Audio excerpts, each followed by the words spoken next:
Modele kaya ngene iki lho, Mbak, kaya pancing niki nggih, lek kula ngarani.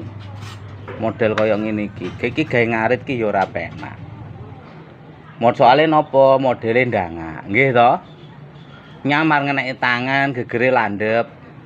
Arit iki menake mung nggo babat soale modele ndangak. Lah lek nggo babat saiki lemah kudu milih. Lek angger ae soale isine grosok. Nggih to? Saiki pundi lho sing mboten enten grosoke. Nah, asline iki lho malah angel aku ngarani pancing niku. Kanggo babat karo nusuk. Nggih, lek nyusuk kali babat menak niki. Nek lek nggo ngerit gak menak. Tapi ngene iki kudune sing nganggo khusus wong sitok. Nggih. Dadi ngerti. Oh, ngene iki lho iki kena anu cuwil, ge arite 160. Senga-senga nganggo ya. Lah nggih, arek 160 iki lho lek ku ngarani saiki pancing mboten jaminan landhep. Tak niki lho, lek iki lho contone jaiman. Niki 130 niki. Iki gepok kirik.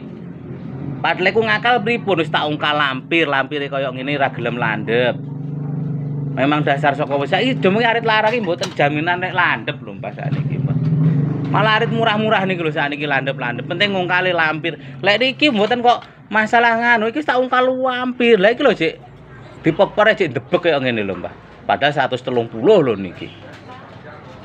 Ngoten. Makane enggak jaminan saiki, Mbah.